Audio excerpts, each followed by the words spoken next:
Hey cats, it's your boy, Ed Midsole Bud here. Today I've got some of my top running shoe hacks to eke a little bit more enjoyment out of those motion enhancers.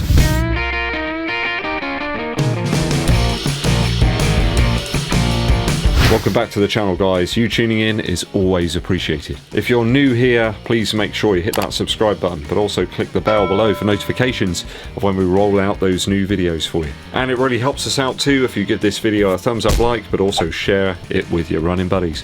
Thanking you, Tar. I'm a man that's on the cusp of every second. I try and save a little bit of effort and time everywhere, in every single activity that I do. After all, time is a currency that we just cannot buy. Each second is precious and irreplaceable. So here's some running shoe hacks that I found over the last few years that I think might be useful to all of you. You might be able to eke a little bit more enjoyment out of those wonderful running shoes that you own. Let's get to it. First up is shoe insole swapping. If you haven't done this, then you just haven't lived, guys. Too often the insoles supplied within our running shoes are just these weak or ineffective, perhaps unsuited insoles. Often the matching of them seems completely puzzling. I just can't work it out. Sometimes they will put some in that are just so thin and ineffective, they're just pointless being there. Other times you get these ridiculously padded ones that you simply don't need. Worse still, some race shoes have them glued in, which means you can't switch them out. They need a little bit of persuasion to be liberated from their mesh prison. I love switching out insoles in my running shoes and tailoring the fit a little bit. After all, we're all different, right? You might be able to make an otherwise unattractive shoe into the most wonderful thing in the world. It won't make that much difference, but could improve the fit and underfoot feel a little bit. Perhaps you have a particularly unforgiving shoe. You might better switch out an insole that's a little thicker and perhaps eke a few more miles out of it. For example, the insoles supplied in the Boston 10 from Adidas were these really thin, awful things. I think they're an EVA blend or something, but they were awful. Far too thin and really didn't do anything for the rear end of the shoe. The selection of these feels a little bit like an afterthought, like a fuel station or garage forecourt bunch of flowers. I took those flimsy pretenders out and replaced them with those wonderful Innovate boomerang insoles. Voila! Instant foot customization. Bay Marie. I think the same goes as well if the fit is a little bit too snug in a running shoe. Grab those thinner insoles or sock liners, depending on where you come from in the world, and make sure you switch them up. It might turn a dud shoe into a more pleasant experience. I've had my fair share of shoes come in that are a little bit too snug or perhaps even too large. Insoles can save the day, over and over again.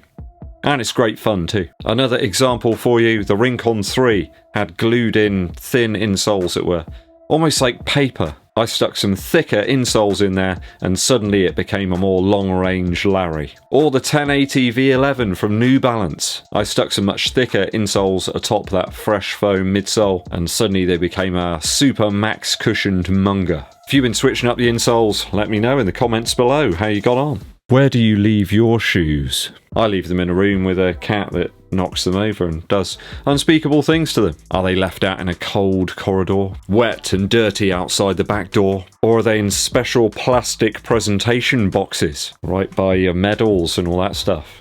It's not for me. Shoes are made to be worn. They're tools. I mean, you wouldn't put your screwdrivers in a special plastic presentation box, would you? Well, maybe you would. That's fine.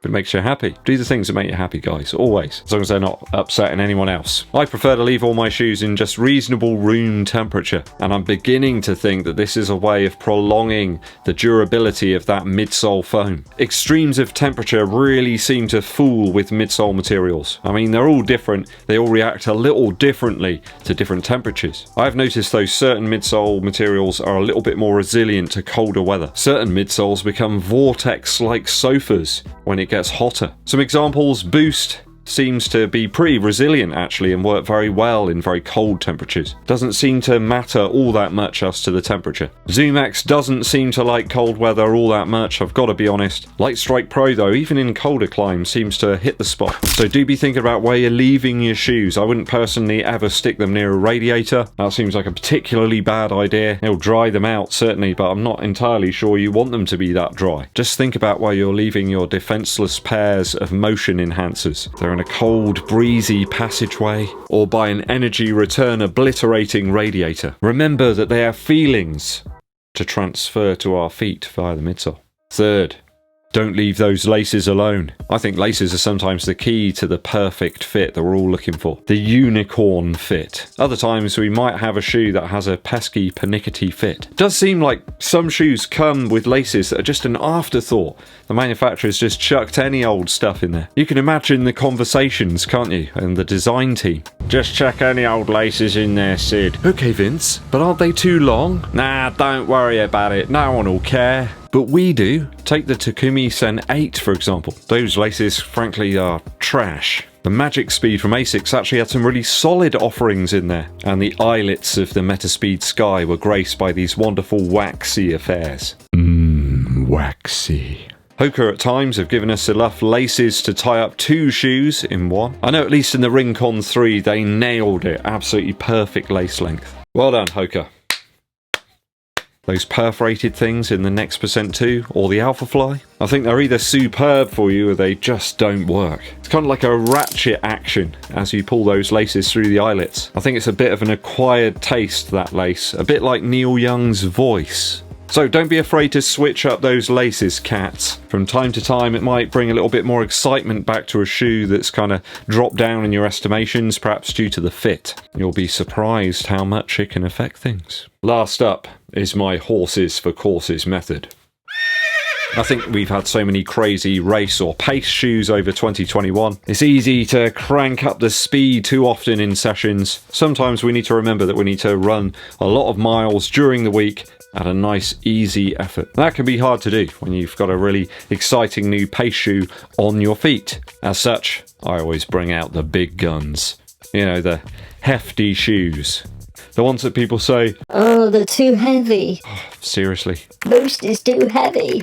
Oh. You wonder actually sometimes whether people have actually even tried any of the shoes. Most of the time they haven't. They just have this preconceived idea that just because it doesn't work for them, then it just doesn't work for anyone. Empathy. Try to show some. I know it's difficult. Some people can't do that. But just trashing stuff over and over again, it's just boring, guys.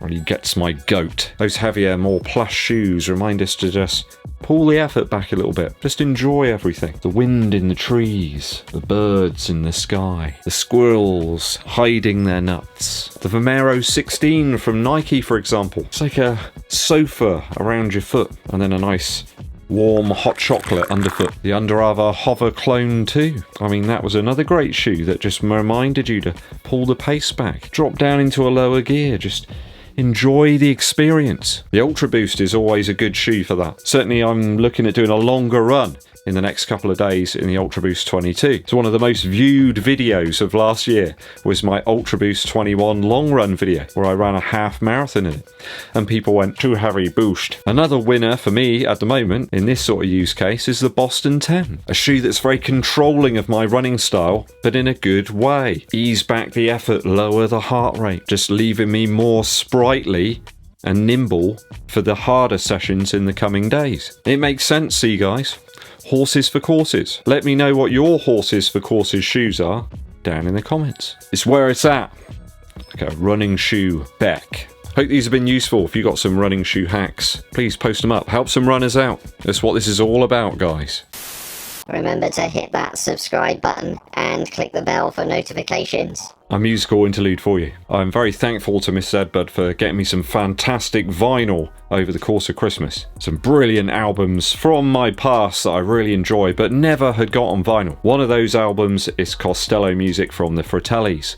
Now, this one is a particularly good one for running. There's some really good tempos here that just seem to match, synchronize themselves with certain types of runs that you might want to do. Creeping Up the Back Stairs has got these amazing guitar blasts, some thumping tom drum intros as well. The whole sound of this album as well is just energizing. You can't help but feel excited by it. I feel excited right now like I've drunk a 2-litre bottle of Coca-Cola. The choruses in Flathead really lift you up and propel you forwards. I really love For the Girl as well. It's insanely catchy, that number, with its la la la la sections. Lovely fuzzy guitars as well, like a biscuit dipped into a nice fresh cup of tea. Some wonderful lyrics in this album as well. I really enjoy just listening through the whole thing from start to finish. Beast! Go and check this one out, guys. If you've never heard it before, you've been missing out. Costello music by the Fratellis. Thanks for sticking with me to the end of today's video. It is always appreciated. I do have a giveaway in the next few days, so please do keep your eyes peeled for when that one drops. All that's left for me to say is help support the channel by picking up some Eddbud merchandise from the links below. Also, if you haven't done so already, hit that subscribe button and also click the bell below for notifications of when we roll out those new videos for you. And it helps us out too if you give this video a thumbs up like and also share it with your running buddies. My name's Eddbud and I'll be seeing you